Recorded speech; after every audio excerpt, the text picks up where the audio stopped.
अभी कहा गया कि ये समय अंधकारपूर्ण है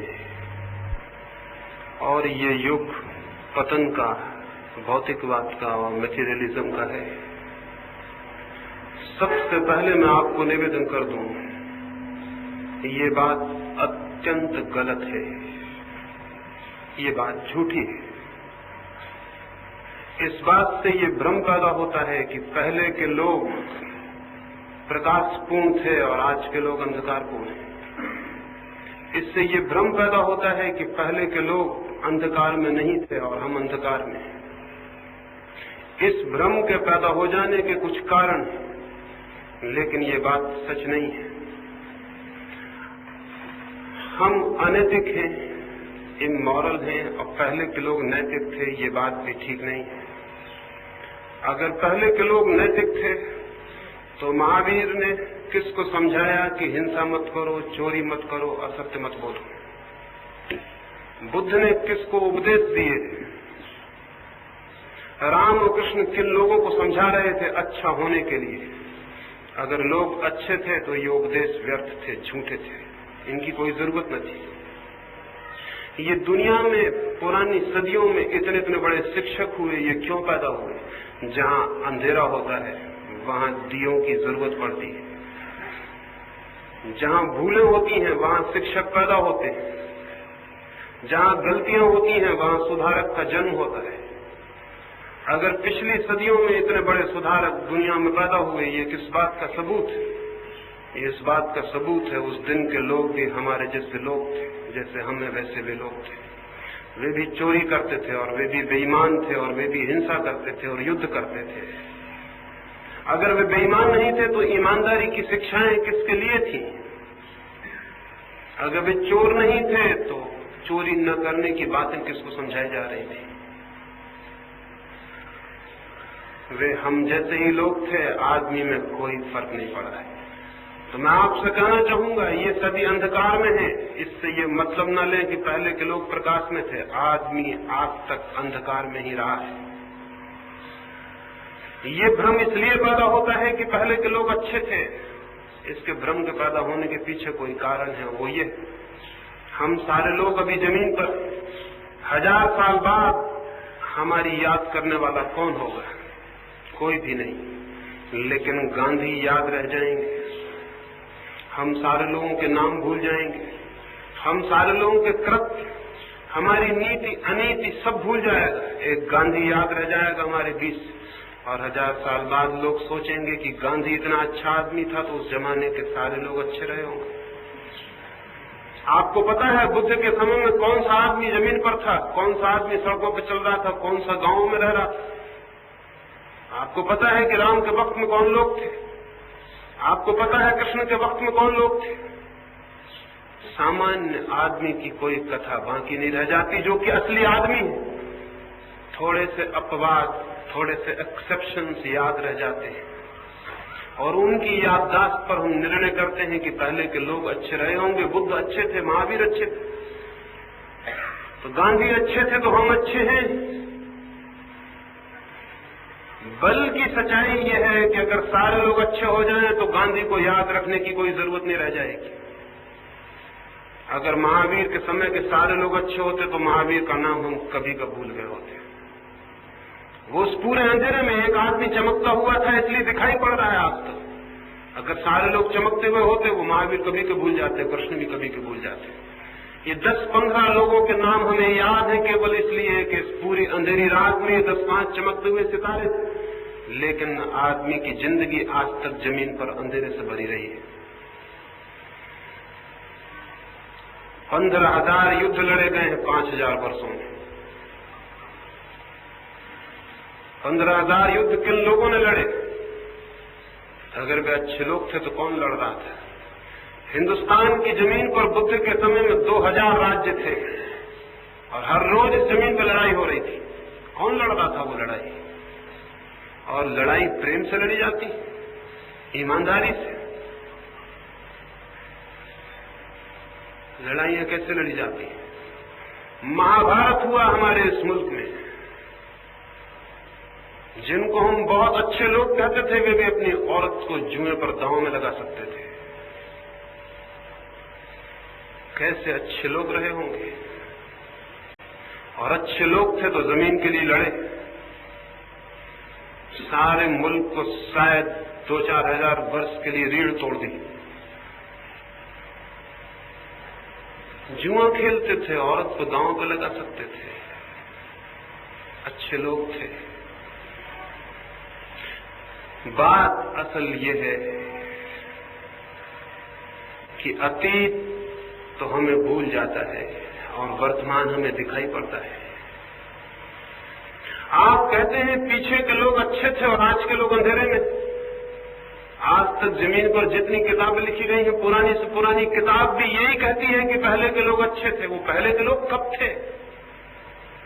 आपने कोई ऐसी किताब पढ़ी है जो ये कहती हो आज के लोग अच्छे हैं? चीन में सबसे पुरानी किताब है, 6000 वर्ष पुरानी, वो भी कहती है कि पहले के लोग बहुत अच्छे थे, आज के लोग बिल्कुल बिगड़ गए, ये जमाना अंधकार का आ गया। 6000 वर्ष पुरानी किताब भी ये कहती है कि पहले के लोग अच्छे थे और आज का जमाना अंधकार का। अगर आप उस किताब को पढ़ें तो ऐसा लगेगा हमारे जमाने के बाबत कह रहे हैं ये लोग।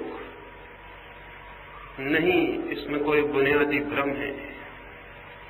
पहले के लोग अच्छे कहने का कारण ये नहीं है कि पहले के लोग अच्छे थे, लेकिन आज के आदमी को कंडेम करना हो, उसकी निंदा करनी हो, तो इसके सिवाय कोई उपाय नहीं कि हम पहले के आदमी को अच्छा कहें और इसको नीचा दिखाएं। इसको नीचा दिखाने की हमारी बड़ी इच्छा है। जो हमारे साथ आदमी खड़ा है उसे नीचा दिखाने की इच्छा है। इसको कैसे नीचा दिखाएं?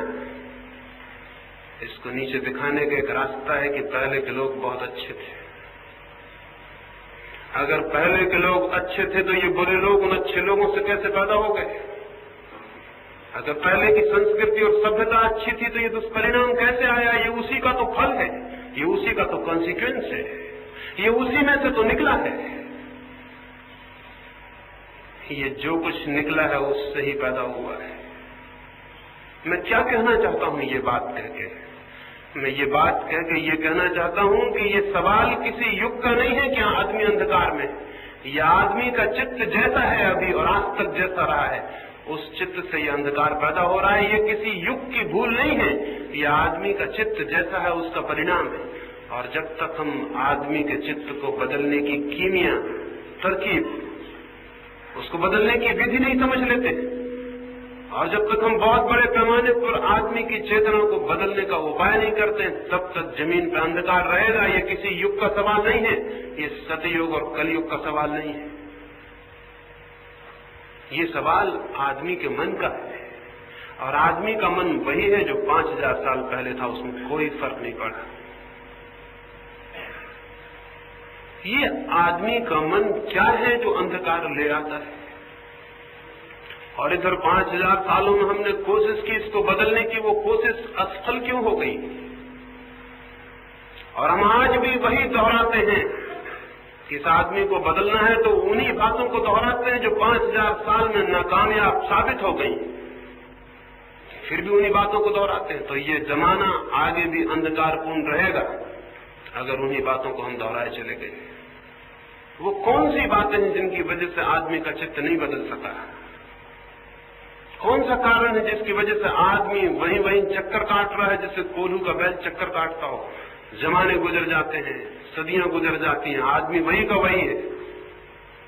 कौन सी बातें हैं? उनमें से एक बात सबसे शुरू में आपसे कहूं, निरंतर हमसे कहा जाता है कि आदमी को नैतिक होना चाहिए, मॉरल होना चाहिए। ये शिक्षा बहुत पुरानी है, ये कोई आज तो नहीं कहा जा रहा है, ये हमेशा से कहा जा रहा है। फिर आदमी नैतिक क्यों नहीं हो गया? तो हम दोष देते हैं कि आदमी की कोई गलती है इसलिए नैतिक नहीं हो गया। मैं आपसे कहना चाहता हूं, कोई आदमी नैतिक हो ही नहीं सकता बिना धार्मिक हुए, और धार्मिक होना बड़ी दूसरी बात है। कोई आदमी नैतिक नहीं हो सकता बिना धार्मिक हुए, लेकिन हमको तो बताया जाता रहा है कि नैतिक हो जाइए तो फिर आप धार्मिक हो सकते हैं, बिना नैतिक हुए धार्मिक नहीं हो सकते। ये बात बिल्कुल ही उल्टी और गलत है। नैतिकता धार्मिक मनुष्य की सुगंध है। भीतर चित्त में धर्म हो तो जीवन में होती है नीति।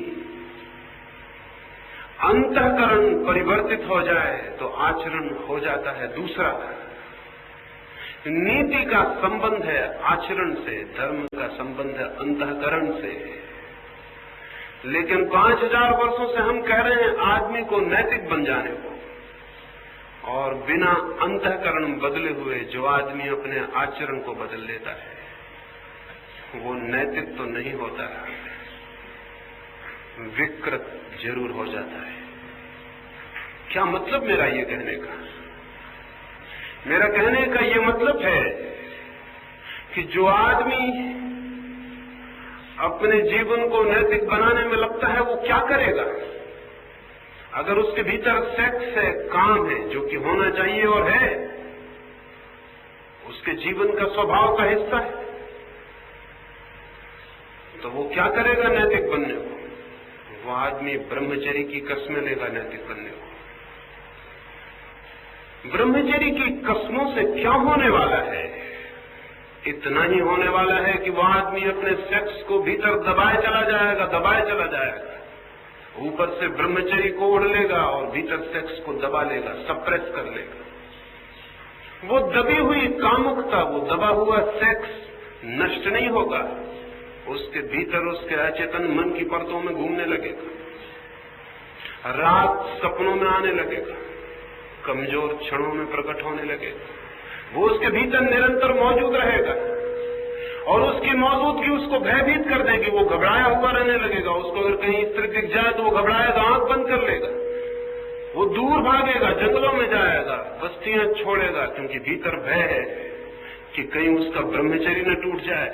और ब्रह्मचर्य टूट जाने का भय क्यों है? भय है कि भीतर सेक्स की लहरें धक्के दे रही हैं, उनको वो ऊपर से दबाए हुए बैठा हुआ है। एक छोटी सी कहानी कहूं, उससे मेरी बात समझ में आए और मैं आगे बढ़ सकूं। एक छोटी सी पहाड़ी नदी को दो भिक्षु पार कर रहे थे। एक वृद्ध भिक्षु था और एक युवा। वृद्ध भिक्षु जैसे ही नदी के किनारे आया, उसने देखा कि सांझ होने को है, सूरज ढलने को, पहाड़ी नदी और एक युवती नदी के किनारे खड़ी है। संभवतः उसे नदी पार होना, लेकिन अकेले नदी में उतरने का साहस नहीं कर पा रही। सहज ही उसके मन को ख्याल हुआ, इसे हाथ का सहारा दे दूंगा और नदी पार करा दूं। लेकिन 30 वर्ष से उसने किसी स्त्री को छुआ नहीं था। ये ख्याल आते ही कि मैं हाथ का सहारा देकर नदी पार करा दूं, वो हैरान हो गया। 30 साल से सोचता था कि जिस काम के ऊपर उसने वश पा लिया, जिस सेक्स को उसने जीत लिया है, वो अत्यंत तीव्रता से उसके भीतर खड़ा हो गया। वो घबराया, उसके हाथ पर कब गए। अभी उसने उस स्त्री को छुआ नहीं था। उसने आंखें झुका ली और वो नदी पार करने लगा और वो भगवान का नाम जपने लगा और सोचने लगा, मैं भी कैसा ना समझूं, मैंने ये व्यर्थ की बात क्यों सोची। लेकिन दोनों बातें आने लगी मन में। एक तरफ से ख्याल आने लगा, उसे पार में करा ही देता तो क्या हर्ष था, और उसके पार कराने के साथ न मालूम कितना रस और न मालूम कितनी कामनाएं उसके मन में उठने लगी और कितने सपने उसके मन में उठने लगे। आंख तो उसने मोड़ ली थी, लेकिन आंख मोड़ने से कहीं कुछ होता है। वो स्त्री इतनी सुंदर न थी जितनी आंख मोड़ने से और सुंदर मालूम होने लगी। आंख उसने बंद कर ली थी, वो राम जप रहा था और नदी पार हो रहा था, लेकिन भीतर कोई राम नहीं थे। वही स्त्री खड़ी थी और बहुत सुंदर होकर खड़ी हो गई थी। बंद आंखों में चीजें और सुंदर हो आती हैं, खुली आंखों से चीजें इतनी सुंदर कभी भी नहीं, क्योंकि बंद आंखों में चीजें पार्थिव नहीं रह जाती, अपार्थिव हो जाती, सपना बन जाती है। वो बहुत घबराया और बहुत बेचैन हुआ। अपनी बहुत निंदा उसने की कि मैंने ये सोचा ही क्यों, प्रायश्चित करूंगा, दुखी होऊंगा। 30 वर्ष से जिसे मैंने छोड़ रखा था, अलग कर रखा था, वो मौजूद था, अलग तो हुआ नहीं था। वो नदी पार हो गए, लेकिन नदी पार होते ही उसे ख्याल आया कि जो भूल मैंने की है, कहीं मेरा युवा साथी भी वही भूल तो नहीं कर रहा। वो उसके थोड़े पीछे आने को था। उसने लौट के देखा, वो हैरान रह गया। वो युवा लड़का उस लड़की को अपने कंधे पर बिठा के नदी पार कर रहा था। उसे कई तरह के भाव एक साथ उठाए। कहीं ईर्ष्या भी आ गई होगी, क्योंकि वो चूक गया था इस सुख को उठाने से, वो वंचित रह गया था इस आनंद से। और तब निंदा भी आई, और तब उसने सोचा कि आज जाके गुरु को कहेंगे, और ये तो बात बहुत गलत है, ये तो पापपूर्ण है कि सन्यासी और युवा युवती को कंधे पर उठाए। वो गुस्से में चल पड़ा। कोई 2 मील के बाद उनका आश्रम था। थोड़ी देर बाद जब वे आश्रम पहुंच गए तो बूढ़ा सीढ़ियों पर खड़ा था। पीछे से आते युवक को उसने कहा कि सुनो, ये बात बर्दाश्त के बाहर है, ये निहायत पाप है कि तुम लड़की को कंधे पर उठाओ। और मैं असत्य न बोल सकूंगा, मुझे गुरु से कहना पड़ेगा कि ये बात मेरी आंखों के सामने हुई और ये हमारे आश्रम जीवन के विरुद्ध है। हमने ब्रह्मचर्य की कसम ली और तुमने युवती को छुआ, न केवल छुआ बल्कि कंधे पर उठाया। वो युवक हंसने लगा और उसने कहा कि वृद्ध भिक्षु, मैं तो उस युवती को नदी के किनारे उतार भी आया कंधे से, लेकिन आप अभी भी लिए हुए।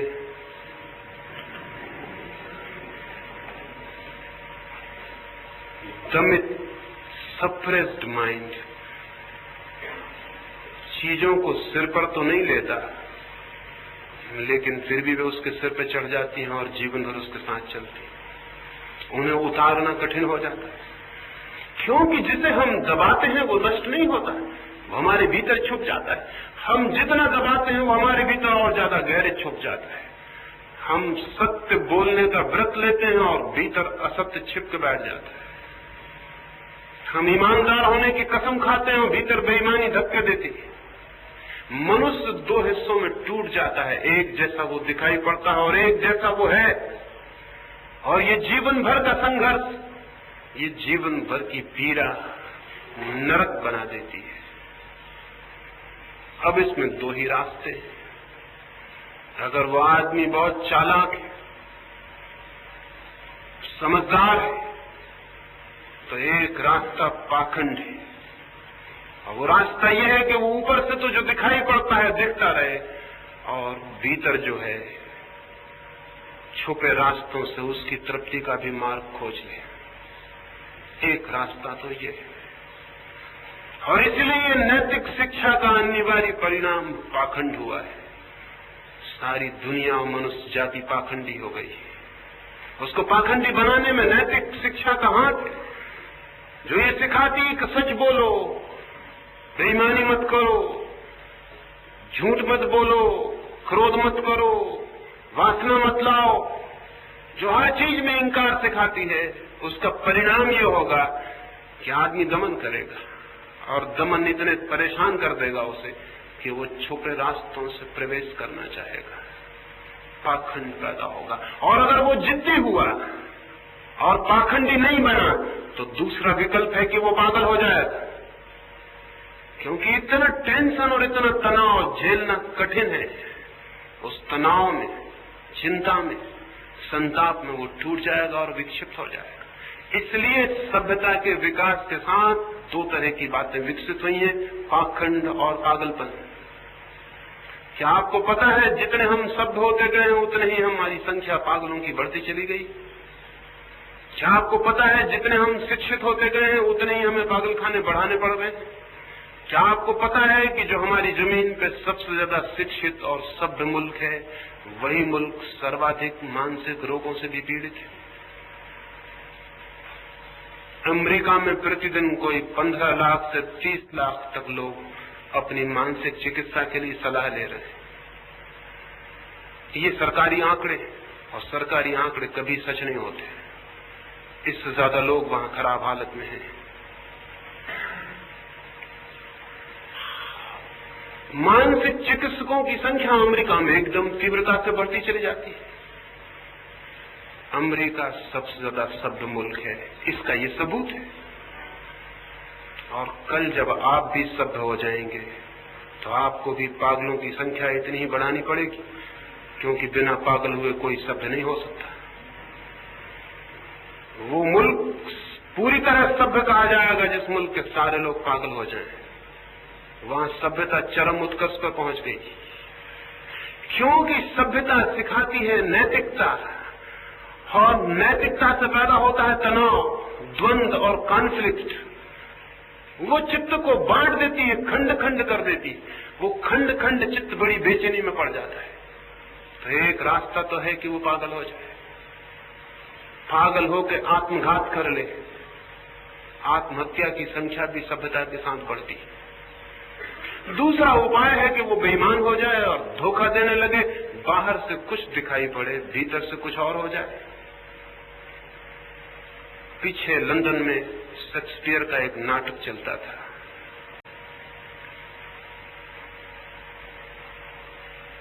इंग्लैंड के चर्च का एक बहुत बड़ा पादरी भी उस नाटक को देखने को उत्सुक था, लेकिन पादरी और नाटक देखने जाए ये जरा अशोभन, क्योंकि यही पादरी तो समझाता रहा है कि नाटक देखना पाप है, अब यही कैसे उस नाटक को देखने जाए। लेकिन मन में उसके बड़ा लगाव था, तो उसने उस नाटक के मैनेजर को एक पत्र लिखा, और उस पत्र में लिखा कि मेरे मित्र, बड़ी कृपा होगी, क्या ऐसा नहीं हो सकता कि जब भवन में अंधेरा हो जाता है तो पीछे के द्वार से मुझे भी भीतर आ जाने दिया जाए। नाटक में देखना चाहता हूं, लेकिन मैं ये नहीं चाहता कि लोग मुझे देखें। कोई पीछे का दरवाजा नहीं है आपके नाटक गृह में। उस थिएटर के मैनेजर ने लिखा कि पीछे का दरवाजा है, और अक्सर हमें पादरियों के लिए उससे आने की व्यवस्था करनी होती है। लेकिन एक बात मैं हमेशा बता देना पहले ही उचित समझता हूं, ऐसा दरवाजा तो है हमारे नाटक गृह में कि आप उससे आए और लोग आपको न देख सके, लेकिन ऐसा कोई दरवाजा नहीं जिसको परमात्मा न देखता हो। ये ख्याल में रखें और बराबर आ जाएं। मुझे पता नहीं कि वो पादरी देखने गया या नहीं, लेकिन पीछे के दरवाजे खोजने की इच्छा पैदा होती है। ऊपर से नैतिकता ओढ़ लेते हैं, फिर पीछे का दरवाजा खोजना पड़ता है। इससे पाखंड पैदा होता है, इससे धोखा पैदा होता है, और इस धोखे से मनुष्य के जीवन में जो भी श्रेष्ठतम है उसकी खोज असंभव हो जाती है। वो न केवल दूसरों को धोखा देता है, बल्कि खुद को भी धोखा देने लगता है। ये है नैतिकता की शिक्षा, जिसके ये परिणाम है। क्या मैं ये कह रहा हूं कि आप अनैतिक हो जाएं? क्या मैं ये कह रहा हूं कि आप अपनी सारी नैतिकता छोड़ दें? क्या मैं ये कह रहा हूं कि क्रोध करें? क्या मैं ये कह रहा हूं असत्य बोलें? नहीं, मैं ये कह रहा हूं कि क्रोध और असत्य और लोभ और सब कुछ जिसको हम अनैतिक कहते हैं और निंदा करते हैं, ये सिर्फ लक्षण है बीमारी के, ये खुद बीमारी नहीं है। इन लक्षणों से जो लड़ेगा वो बीमारी से मुक्त नहीं हो सकता। एक आदमी को बुखार है, उसके हाथ पैर गर्म है, तो उसके हाथ पैर हम ठंडे करने में लग जाएं, और हम सोचें कि गर्मी है तो हाथ पैर इसके ठंडे कर दें, तो शायद हम मरीज को मार ही डालेंगे। बुखार गर्मी का नाम नहीं है, गर्मी तो केवल खबर है कि भीतर कोई बीमारी, और शरीर को उस बीमारी से लड़ना पड़ रहा है, इसलिए शरीर गर्म हो गया है। गर्मी तो लक्षण है बीमारी का, गर्मी से नहीं लड़ना है। गर्मी तो मित्र है, खबर दे रही है वो तो। अगर शरीर गर्म ना हो और भीतर बीमारी रहे तो आदमी मर ही जाएगा, उसका पता भी नहीं चलेगा। शरीर जल्दी से खबर देता है गर्म होकर कि भीतर कुछ गड़बड़ हो गई, उसे ठीक करो। लेकिन जो गर्मी को ठीक करने में लग जाएगा वो भूल में पड़ गया। एक आदमी मेरे पास भागा हुआ है कि मेरी माँ बीमार है और मैं उसी का इलाज करने लगूं, तो उसकी माँ तो मरेगी, ये आदमी भी मरेगा। ये तो केवल खबर देने आया था, ये खुद बीमार नहीं था। क्रोध इस बात की खबर है कि भीतर आत्मा अंधकार में है, बीमार है, अस्वस्थ है। बेईमानी, असत्य इस बात की खबर है कि भीतर प्राण स्वस्थ नहीं है। ये सारी खबरें हैं, ये लक्षण है, ये बीमारी नहीं है। बीमारी कुछ और है, बीमारी दूसरी ही है और बीमारी एक ही है, और वो बीमारी है आत्म अज्ञान। स्वयं के भीतर जो चेतना है उसको न जानना, उसको न पहचानना, वो जो सेल्फ इग्नोरेंस है वही है बीमारी। बाकी सब उससे पैदा होने वाले लक्षण हैं। नीति इन लक्षणों का इलाज करती है, इसलिए नीति कोई उपाय नहीं है। धर्म उस आत्मा में जो अस्वास्थ्य है, वो जो आत्मा का अज्ञान है, उससे मुक्त करता है, और उससे मुक्त होते ही ये लक्षण एकदम विलीन हो जाते हैं, ये समाप्त हो जाते हैं।